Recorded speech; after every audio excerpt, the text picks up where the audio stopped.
Hi, everybody. I hope everyone can hear me.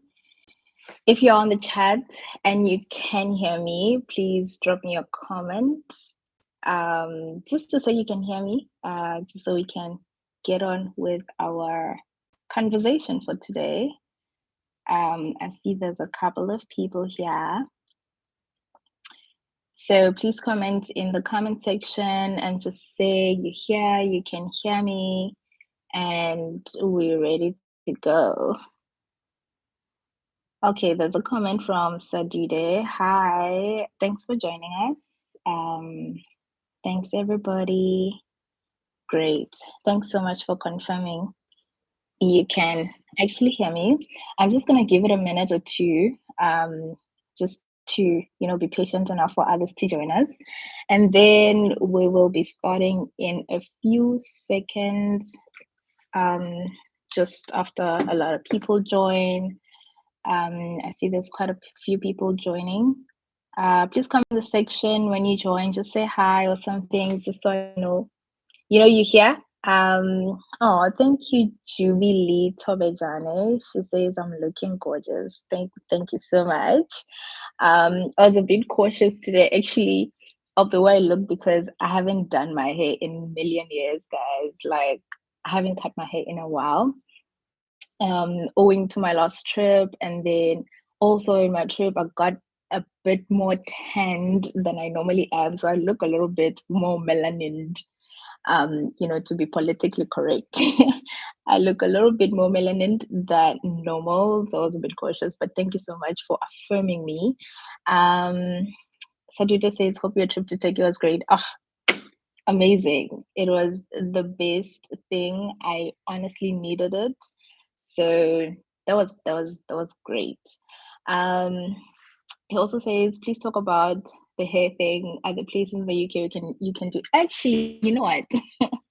There are places where you can do your hair. I just don't trust them yet.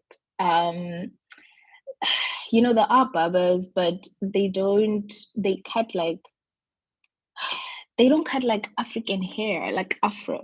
I need someone who can do Afro, like African hair that I can trust. A lot of them here are like European, Asian, and all of that. So I'm having a bit of insecurities with letting somebody touch my hair. The only two times that I've cut my hair here was to black barbers, but they're so far away from where I stay, so it's a bit of a juggle. But yeah, hi guys. Thanks so much for joining. I think we're at around almost 20 people. So I'm gonna get straight into the purpose of the day. I don't want this to be too long because it essentially will be a YouTube video, and I want others who are not on the live to also just be patient enough to watch it. So if you are on the live and you're joining through the live and you're watching the live right now as it plays, please drop me comment live on the live chat. And if you're watching this video after the live, so in the recording or the video that's uploaded on YouTube, please comment a video. This is only just for analysis purposes, after time has passed, and I want to see how you guys interact with the lives. And then if we can have more, this is actually my first live ever, so I'm happy. But if you're on the live, please comment live. If you're watching the recording, please comment video. Okay, let's get on to today's topic, right? So it's been 6 months since I packed up my life and I moved from South Africa. I left everything and everyone I knew to come start afresh in the UK. And my 6-month anniversary was yesterday. Yesterday was the 2nd of July. So I landed in the UK on the 2nd of January 2022, full of goals and ambition and ideas. And I was so excited at that point. But also, what a lot of people don't know is that I really was scared deep down. Like, oh my God, everything is just going to fall apart. But I'm here today and it's 6 months later. And I mean, I'm still smiling. So that says a lot, right? But yeah, man. So I moved from South Africa 6 months ago. I almost wanted to say 6 years, but wow, 6 months ago. And it's been a roller coaster ride, guys. I don't want to lie. And I really want to be real with you guys on this video to say it's been great. Okay. Like you guys see it on Instagram and whatnot. It's been great, but it hasn't always been great. And I want to share some of the ups and downs for the past 6 months as we reflect on this video. So the first thing that I just want to say is the fear of moving. And I've talked about this in a previous video, but I just want to mention it again. That for the longest time in the past year, I had convinced myself that, you know what, this is not the move for me. I felt like things were gonna fall apart in South Africa the moment I stepped on that plane. And I know it sounds weird. It sounds like, oh my God, what were you thinking? But that's what was going through my mind. And I know a lot of people who are considering, moving are probably thinking the same thing. So I was crippled by this fear that I just felt like if I left, someone in the family was going to pass away and I was going to get these constant calls that, you know what, who has passed on, you need to come back. After a few weeks or a few months, I'd get the same call. So I had that fear. I felt like if I leave, then everyone is just going to drop dead and I'm just going to have to come back and this will be the last time I see them. And then the next thing is that I was also scared of not having a support structure because obviously I was leaving my parents behind, I was leaving my family behind. I was literally leaving everyone and everything I ever knew to start afresh. So that lack of support structure in the new environment was also very scary. But the thing is, now that I've, looking back and realized is that it's not that scary. Yes, your support structure is not with you physically, but they're still there, right? That's the thing. Like they're still there, they're still supporting you, even if it's through phone call, even if it's through messaging, Zoom, and whatever. And I'm gonna get into this because a lot has changed with my family and I and the way we communicate now. But the point here is that your support structure is always there. And as for the fear of death and like bad things happening, I mean, it's part of life. Death is part of life, and it doesn't matter where you are. I could have been in Joburg, I could have been in Cape Town, I could have been at home. Someone, if it's their time, could still have passed on. So personally, and after discussing with my family as well, I realized that we can't stop our dreams because of fear of death or fear that something bad is going to happen. You just got to take a leap of faith. And 6 months later, everyone is still alive. I've not received any such calls. And now I don't even think about it. I don't even expect it. So that's how the fear thing has sort of transformed from where it was on the 2nd of January to now on the 2nd of July, which was yesterday, 6 months later. And then I also want to touch a little bit on how life has been different now that I live here. If you have any questions, by the way, please drop them in the chat. I'll try to take on as much as I can as I go, but I also want to keep to the conversation that I'm trying to have, right? So how life has been different. The first things is calls with my family. Like I used to stay in Joburg, okay, which was a few hours away from Limpopo, and they'd come visit me every school holiday and whatnot. And we'd talk on the phone every now and then, and it was fine. But now we spend a lot more time speaking on the phone than ever before. And I think it's because there's no physical element now. It's all about video calling, and all of that. And the thing is, now my parents have learned how to video call. Like before before me coming here, you'd never get my dad on a video call. You'd never get my mom on a video call. But now all my mom does is FaceTime me. My mom even bought an iPhone so we could FaceTime. That's how deep it is. So I definitely want to say life has been different in the sense that the distance has made us communicate a lot more, in terms of phone calls, in terms of video calls. We have conference calls now because my brother is out in PE. I'm here. My parents are in Limpopo, so we're all just all over. So once in a while, we do like a conference call and we just check in how everybody is doing. So that has been nice. I almost want to say, and it's been interesting to have my mom and dad on video call this year. It's just been crazy. And then the second thing, obviously, and I think that's in a lot of people's minds, is affordability. And I just want to say that, like, obviously being here has increased my affordability, and that has allowed me to invest more in myself, and has allowed me to, like, afford a little bit more than I could ever afford if I was in South Africa. So the thing about being here is that the salary projection is quite higher than South Africa. And obviously when you go on the corporate ladder, or whatever it is that you're trying to get to, your earning potential increases, and with increased earning potential, obviously you can afford a little bit more. So now, obviously, maybe I don't have like an exact frame of reference, because when I was in South Africa, I was just a trainee. I was not there as a CA. But now being here, I can afford a whole lot more than I ever could in South Africa, because obviously the power of a stronger currency here. I can also travel. I also feel like even the trip to Turkey was a lot more affordable for me, because I'm coming there with a stronger currency than if I were to do that from South Africa. So I want to say that being here, and for the past 6 months, I've obviously seen increased affordability in my life. I've also started investing in myself, having excess money to invest in myself, things like online courses. I've been doing that a lot lately. So I think yeah, that's like a nice thing. There's a comment from Sadude that says, so far I'm getting a very positive vibe. I'm glad it's working out for you. It definitely is. Um, and I'm enjoying where I'm at.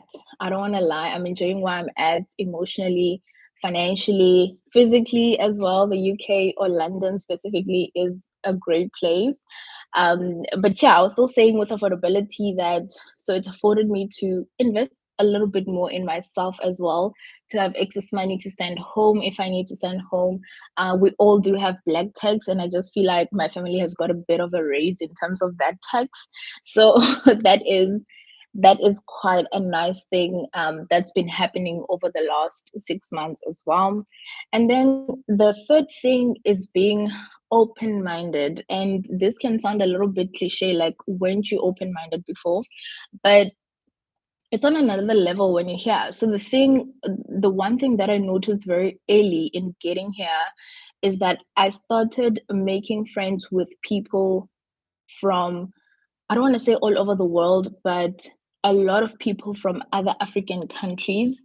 And there are people, I am friends with people who are not from Africa entirely, but I've started making a lot more connections with people who are from other African countries, in the sense that when you hear, it doesn't matter if you're South African, it doesn't matter if you're from Malawi, it doesn't matter if from Ghana or wherever, you just are Africans in here. And it sort of opens your mind in the way you see others.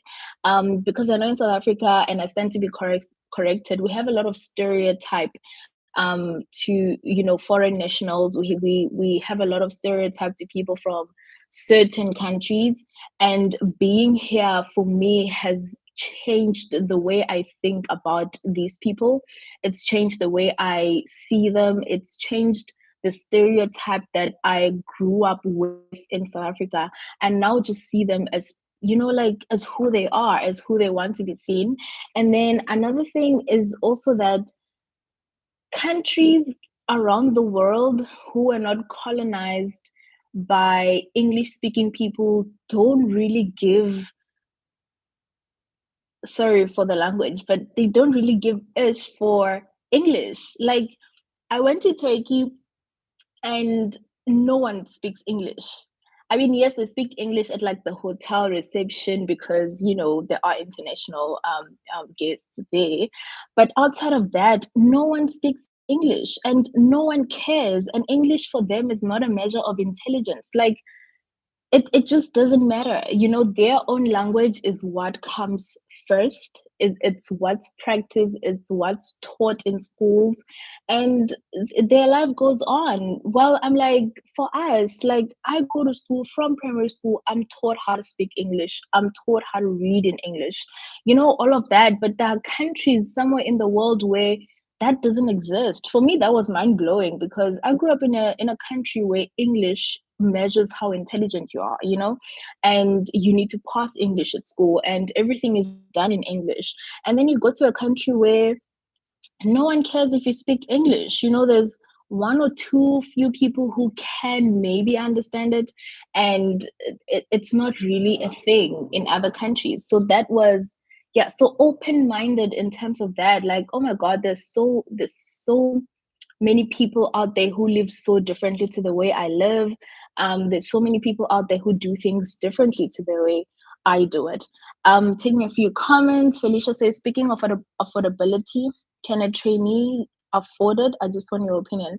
So, if you're here as a trainee, I'm assuming that you can afford it because otherwise, what would be the point? Yes, of course, you're coming to do your articles, you know, but I think they do offer you a market related salary that you can afford to live your life on, and you can afford to, you know, maneuver around and do what you want to do. So I would say it is affordable. Otherwise, it wouldn't make sense for you to move all the way half across the world to go increase the poverty stats of that country. You know what I mean? And also, I think the requirements of your visa when you come is that you need to be paid a certain amount of money so that you are able to live.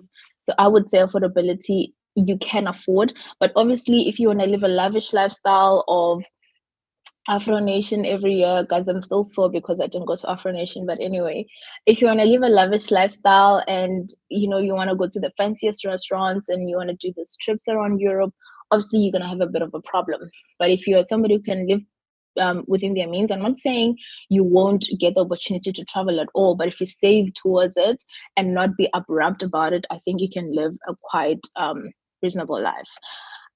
Jubilee says, speaking of fear, I think my biggest fear regarding moving to the UK is World War III breaking out and being in the middle of another potential Holocaust or something. Well, look, nobody could predict the Ukraine Russia situation, okay? And but that's the thing about life. We can never predict what's going to happen. And we don't know when what is going to start and where do I need to be and. So if you're putting out your dreams for things like that, you might just never achieve it. The thing is, for me, there's always like humanitarian efforts everywhere around the world. So if you're stuck somewhere in the UK and there's World War III breakouts and something happens, there will always be humanitarian efforts to try and help you go back home. There will always be some sort of effort to try and help everyone. In fact, you know, not just foreign people living in a certain country. So I understand your fear and I get it, but you just need to take a leap of faith. That's it. Um, Happy says, I love what you're doing. Congratulations on your accomplishments. You are really an inspiration. Oh, thank you so much. I receive those a lot and they really warm my heart.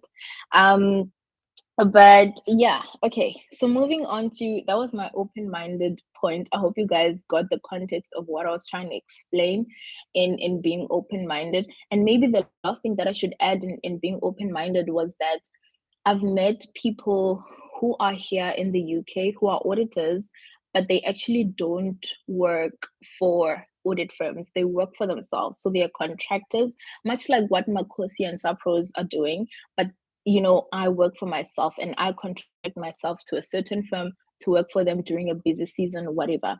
And it opened my mind to say, you know what, there's so much I could do. Like being successful doesn't mean climbing the corporate ladder. There's so much I could do with the skills that I have, and a little bit of research, a little bit of time dedication, you know, could set me so apart. It could set me so far ahead. And also on my trip to Turkey, I met this man who bought an apartment in Antalya, and he was there. He was telling us he's with his family. He just wants them to have a feel of the city and see if that's a place they want to live in.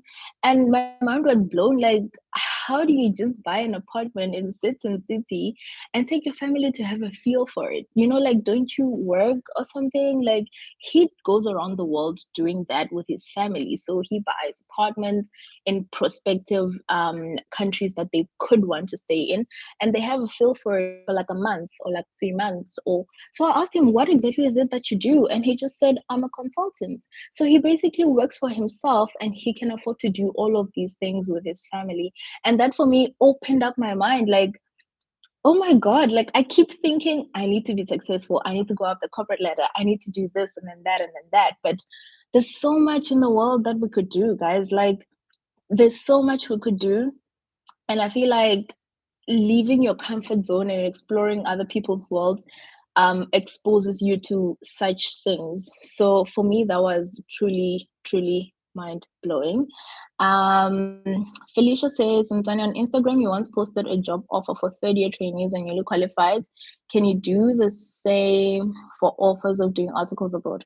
So articles are not, we don't have the authority to post about articles, mainly because articles, um, the firm needs to go through various psycha processes to get to the trainees. So they keep that enclosed within them. You would need to then apply through the company itself and not necessarily us. So what I did with that post that you guys saw was just a referral program. So I refer you to the company, but that's not open for trainees as yet. For trainees, you would need to go directly to the company themselves. Okay, on my next point, before this gets a little bit too long, is comparison with peers. So the next thing about how life has been different here is comparison. And this is where I want to sort of get real with you guys and say, being here has been rewarding, yes, but it's also come with a lot of comparison with what my peers are doing back in South Africa. And every time I open my LinkedIn app, I see people, getting promotions. I see people getting new titles. I see people moving on with their careers and leaving audit and, joining the banks and, all these things. And sometimes it really does get to me that I sit and I think, had I stayed in South Africa, would I have been more advanced in my career than I am now? Because now I'm in an assistant manager role, but I'm still in audit, right? And you often think that if I'm going to spend the next year or two in audit while my peers in South Africa have left audit and are starting to build some sort of experience in, say, financial management or investment analyst or investment banking, whatever it is, am I getting left behind, because I decided to move? Obviously, when you decide to move, you need to consider that you're moving into a new environment. You need to learn the processes of this new company, so you're basically starting afresh, right? But you are still in audit. You're not getting any kind of different experience to what you already have.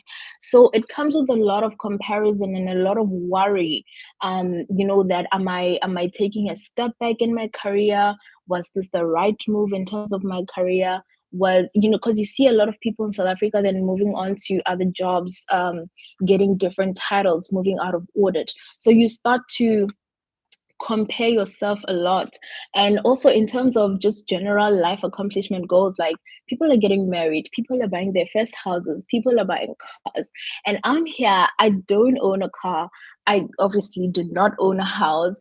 There are no prospects of me getting married anytime soon. So those types of things start to ponder in your mind a lot, and you start thinking, was this a good idea? Could I have bought a house now had I stayed in South Africa? Well, maybe, but also maybe not, because you never know if I could afford it. What had I stayed in South Africa? So it comes with a lot of um, comparison between where I am now here and where my peers are in South Africa. And while it sort of sounds bad, but it's not always a bad thing, because you also need to know what other people are doing out there, so you can sort of gauge on whether or not you are falling behind.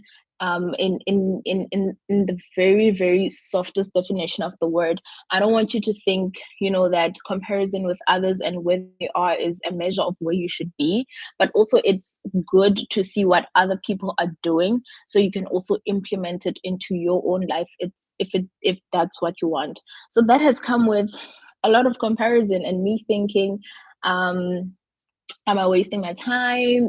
Because ultimately, if I do decide to go back to South Africa, all I still have is just audit experience. There's nothing else that I know. So that has been sort of a worry, I must say. But yeah, let's take a comment. How did you motivate yourself to study? The CA journey is not easy. The thing is, you need to have something that drives you. You need to know why you're doing something. It's not going to be easy, but you need to know why you're doing the CA thing for you. For me, that was very clear. I needed to be successful at this thing. And the driving factor for me was that I really just wanted to make my parents proud. And I really just wanted to set an example for my siblings. And that was enough for me. That was more than enough to get me sit down, do this thing. Right. So you need to decide what it is that's driving you and why you are doing what you are doing. And yeah, I think that should get you going. So in closing, right, I just want to mention my favorite things about my life here, over the last 6 months, things that I've enjoyed and things that have brought me fulfillment and brought me joy over the last 6 months as well. So the first thing has to be travel access. Let me tell you guys, travel when you're here is cheap. That's why you see a lot of people who are here going to Paris every other weekend, going to Rome every other weekend, going to Greece, going to Turkey. It's cheap. Okay, it's relatively cheap, obviously, compared to traveling to these places from South Africa. Yes, we do need a Schengen visa as well, but it's relatively cheap to travel there because I mean, imagine a flight, say from Joburg to Durban would be around 400, 500 Rand, which is exactly the same amount that I would, or maybe less, that I would pay from here to France, maybe. So I could do France this weekend, I could do Rome the next weekend. So access to that travel is pretty great. And also, the fact that the pound is stronger than the euro is an added benefit to our pockets. So that's my first favorite thing. My second favorite thing has to be social life. I think I'm more social now that I'm here than I ever was in South Africa. In South Africa, I've always been a keep to myself type of person. I've always stayed home. The best thing you'd find me doing is probably going to the Fourways Farmers Market. But since I've been here, I've met a whole lot of people. I've met a whole lot of friends. I have travel buddies now, which is amazing. And, like my social life has just pumped up now that I'm here. And I love that about my life because I've always wished I had, like you always wish like you had a group of friends that you could do stuff with. And that's what I feel like I have now. So that's amazing.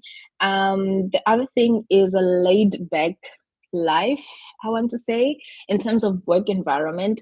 In South Africa, during my articles, yes, my work environment was good, but it was not as great as this one is here. So here I feel like things are laid back. Even during our busy season, we're not that busy. Well, for me, speaking for myself, I haven't been extremely busy where I'm working long hours of overtime and I feel overworked. I've had a very good work-life balance. 5:36 p.m. is the latest I've ever worked. And, I have time to do other things. I have time to do my YouTube more. I have time to invest in myself and I have time to create other content that I really want to bring out there. So I think I've had a more laid back life. And then I've also talked about increased affordability. That's another favorite thing of mine. About being here is that I've been able to afford my lifestyle a little bit more. um yeah, so those are some of the things. Let me take a comment. If you do have questions, please post them in the chat. I'll be taking questions now and then we can close the session before it gets a little bit longer than this.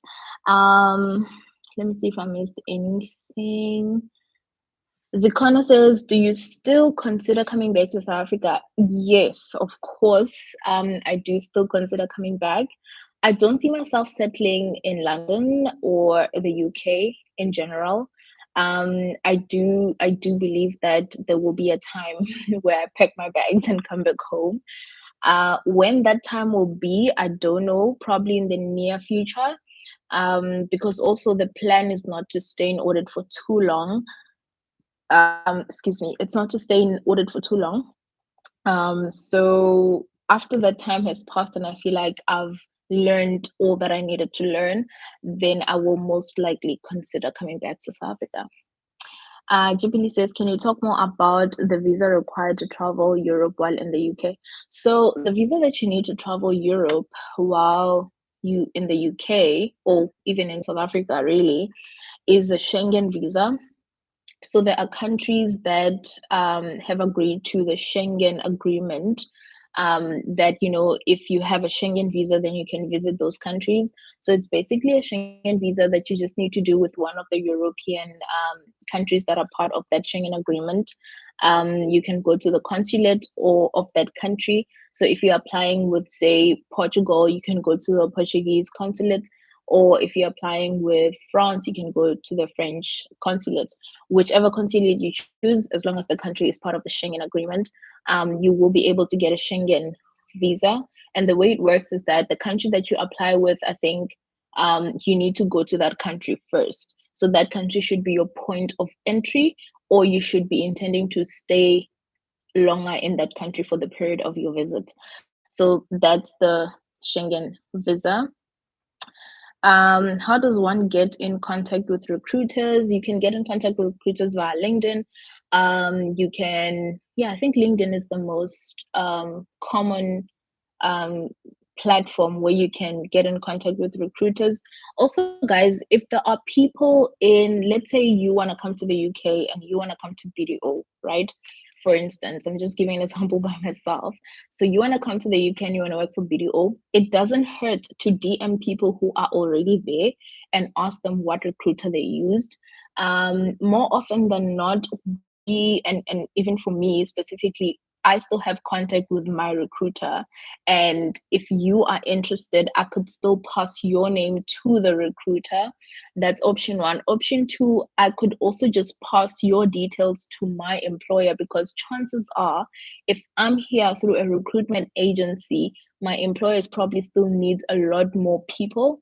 And a direct referral from me is better, because that means I know you on a much more personal note than a recruiter knows you. So I can vouch for you. So those are the two ways that you can get in contact with recruiters. Tulan says, "Do you take leave for your recent vacation?" Oh, yes. I did take leave. Unfortunately, that's how corporate works. But what I like about the company I'm working for is that you are forced to take leave at a certain point in the year, and that is June, because our year end is June, and by June, all your leave days will expire if you don't take them. So I think I've been lucky because my manager on the client that I was on said, "You know what, it's fine. You can take the leave. We can always find somebody to come in and help out with the work." But more often, I've seen that the managers here are open for you to take leave. If you haven't had a chance to take your leave the whole year and it's now June and stranded, you have these leave that are going to expire, they do make provision for you to say, "You know what, you can take your leave and do whatever it is that you want." So I did take my leave for that vacation. Danielle says, "Hi, Anthony." Hi. Okay, I think her comment got cut there, but she was talking about something about affordability. Anyway, Bonolo says, "Is it just as easy to move to the UK as a manager compared to when you've just newly qualified?" Um, I think I think there's a lot more opportunities for newly qualified than there are for managers. It is not impossible, though. I know a few people who have moved here as managers from South Africa and from other African countries. In fact, I'm working with a very nice guy who's from Ghana. He's a manager, and he came here as a manager. He didn't come here as a newly qualified. So it's not impossible. It's not as common as newly qualified, because newly qualified just are more affordable for the companies to bring in, obviously because we're on startup salaries. But if you're a manager, you're probably going to be a bit higher, so it gets a little bit more expensive for them. But it's not impossible. It can be done. Okay. Okay, Danelle says, by affording more, do you mean one could be able to buy an apartment and a car like a newly qualified CA in South Africa? Um, that question is relative. You probably won't be able to buy a house and a car in the UK, if that's what you're saying. So I'm understanding this. You mean do you mean one would be able to buy an apartment and a car like a newly qualified NCA? So when you say like a newly qualified NCAs, I'm assuming you mean now here in the UK. And my answer to that would be probably not. One, because in the UK, you can't get credit unless you've been here for 3 years or more. So if you're newly qualified like me and you've been here for 6 months, I can't get credit anyway. I need to be here for 3 years or more. Even like simple credit, like a cell phone contract, I can't get that. So you need to have been here for 3 years or more. So that's going to make it a bit difficult for you to get a mortgage, and also car financing. Unless, of course, you have money you want to save up and buy cash, then definitely you can do that. Happy says, do you have any recommendations? I need a mentor. I have just started the CA journey. I don't have any recommendations, but I would suggest you look it up on LinkedIn. LinkedIn has this group called the Mentor. Correct me. I think it's called the mentorship room, or the mentor room, or something like that. But it is there on LinkedIn. Just search it up, and then join that. I'm sure you can find somebody who'll be willing to mentor you. Personally, I have said that I am not taking on any mentors for the year. That is something I will consider in the next year. Um, Felicia says, can you name a couple of recruiters? Recruiters, you could have Blue Recruiting. That's what I use. You have Gap Talent. You have this this this other one that's just now skipped my mind. I can see the lady. She always does this Zoom calls with people. And she also recruits for out of audit roles as well in the UK. I've forgotten her name, but I'll put it down in the comment section after this live when I can remember it. Okay, I'm taking the last one. Is it true you can complete CSA articles at BDO in UK? Yes, it is true. I have done an interview with somebody who did articles or was doing articles in the UK with BDO. So it is true you can come and do your articles with BDO. I see you use the word complete. I'm assuming that doesn't mean you started in South Africa and now you want to finish this side, because that's always a problem. That's always a hassle that a lot of training officers are trying to avoid. And also, you don't want to get yourself into a situation where SACA extend your contract for 6 months because of change of training officers. So I'm assuming you mean do them in the UK, start and finish, and not transfer from South Africa, because tends to be a bit of a problem. Anyway, yeah, so that is my reflection. Guys, let me know what you guys think of the past 6 months. I think not of the past 6 months, but of what I've shared about the past 6 months. I think it's been an interesting journey. It's been an interesting ride for the past 6 months. I can't wait to see where I'm at in the next 12 months, and I can't wait to come back home to South Africa in December, because we all know that December in South Africa is a vibe, and I'm not missing it for the world. Otherwise, thank you guys so much for joining this live. I know it's like 40 minutes long, but I hope whoever watches the video is patient enough to get to this point. I really appreciate every 43 of you guys who are on this live right now, and I hope we grow to much more bigger heights and achieve much more goals. Thank you guys so much. I'll see you in the next video. Bye.